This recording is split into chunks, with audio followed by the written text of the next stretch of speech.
திராவிட கட்சிகள் திருமாவளவனை முதலமைச்சராக்க வேண்டும் என விசிக பொதுச் செயலாளர் சிந்தனை செல்வன் தெரிவித்திருக்கிறார். விவரங்களை எமது செய்தியாளர் நௌஷாத் விவரிக்க கேட்கலாம். வணக்கம் நௌஷாத். திருமாவளவனை முதலமைச்சர் ஆக்க வேண்டும் என தெரிவித்திருக்கிறார்.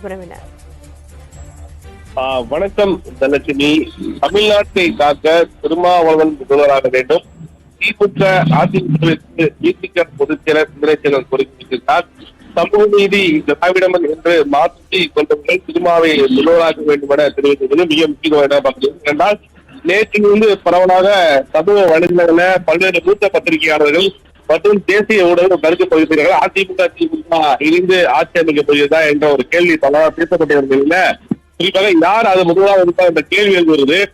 அதற்கு ஒரு பதிலளிக்கும் வகையில விசிக தரப்புல இந்த வாய்ப்பை பயன்படுத்திக் கொண்டு விசிக தரப்புல அவருடைய பொதுச் கருத்தை பதிவிட்டார். இந்த நேரத்தில் அதிமுக திமுக சேர்ந்து திருமாவளவனை முதல்வராக்குங்கள் என்ற ஒரு கருத்தை ஆழமாக பதிவிட்டிருக்கிறார். அது மட்டும் இல்லாமல் தன்னுடைய முகப்புத்தகத்திலே ஒரு கருத்தை பதிவிட்டிருக்கிறார். என்னவென்றால் நடந்து முடிந்த தேர்தலில் முடிவு இயக்கத்திற்கு அதிர்வுகளை உருவாக்கியுள்ள திராவிட கட்சிக்கு எதிரான மக்களின் கோபம் இது என்கிறார்கள் சிலர். விஜய் மீதுள்ள ரசிக மனோபாவத்தில் எழுந்த ஒரு ஜென்சி அலை இது. அர்த்தமுள்ள அரசியல் பிரளையும் அல்ல, பொங்கி வழிந்து உடனே வழி தீர்த்துவிடும் தாய சாமி இது என்கிறார்கள். இது மனிதனுக்கு இது தேர்தல் அல்ல, மனிதனுக்கு வாக்குச்சாவடி எதிர்ப்பிலே நடந்த யுத்தம். நேர்மையான தேர்தலை நடத்தவா ஞானேஷ்குமாரை பாஜக குறுக்கோளில் திட்டங்களை வளைத்து தலைமை தேர்தல் அதிகாரியாக வந்தது. பாஜகவுக்கு எதிரான மாநிலங்களை கருத்து கிடைப்பு என்ற பெயரில் பொய்க்கருத்தாக அதற்கேற்ப வாக்குப்பதிவு இயந்திரங்கள் மூலம் அரங்கேற்ற நுட்பமான மோசடி இது என சொல்பவர்களில் புறக்கணிக்க முடியாதுதான் என்ற குறிப்பில் இல்லாமல் அண்ணன் ஸ்டாலின் தோல்வி எந்திர மோசடிக்கே தவிர இது வாக்காளரை புறவில்லை என்பதை அக்மேனிகள் மெய்ப்பிக்கின்ற கருத்தை தெரிவித்திருக்கிறார். மேலும் மிக முக்கியமாக சொல்ல வேண்டும் என்றால் இரண்டாம் கட்ட தலைவர் பின்னணியில் இவற்றை கண்டு அறிவிக்கப்பட்ட பலதும் அதிமுகவை சம்பந்தப்பட்ட செயல்பட்ட ஒப்பந்த அடிப்படையில் திமுக ஆதரிக்க முன்வர வேண்டும் என பேசுவதை காண முடிகிறது. இதிலும் சமூக அக்கறை உள்ள நண்பர்கள் பேசினார்கள்.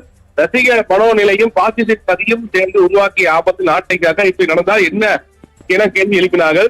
இந்த துறை தலைவர் திருமாவை முதல்வராக முன்மொழிந்து அதை நோக்கி நடத்துவதுதான் திராவிட கட்சி முன்னெடுக்க வேண்டிய சரியான நிலைப்பாடாக தோன்றுகிறது. மாற்றம் வேண்டுமென தமிழக மக்கள் உண்மையிலே விரும்பியிருந்தால் தன் வாழ்வை மக்களுக்காக அர்ப்பணித்துள்ள அப்பழுக்கற்ற அனுபவம் வாய்ந்த தலைவர் திருமாவை முதல்வராக்குவதுதான் சரியாக இருக்கும். சமூக நீதி மண் இது என்று மாற்றத்திக் கொள்வர்கள் தமிழ்நாட்டை காப்பாற்ற இந்த முடிவெடுப்பது காலத்தின் கட்டாயம் என தெரிவித்தால் தமிழகத்தின் மீது படிந்துள்ள அனைத்து கரைகளையும் துடை திறந்துவிடும். திராவிட கட்சிகள் இடையே இது மட்டும்தான் மக்களால் ஏற்றுக்கொள்ளப்படும் குறைந்தபட்ச செயல்திட்ட ஒப்பந்தமாக இருக்கும் தெரிவித்ததால் மேலும் சமூக வலையில் அவதூறு பரப்பும் அன்பர்கள் கவனத்திற்கு இது என் தனிப்பட்ட கருத்தல்ல, கோடிக்கணக்கான மக்களை நம்பிக்கைக்கும் கருத்து. ஆனால் சத்தமாக எழுச்சி தமிழுடன் கலந்து பேசவில்லை.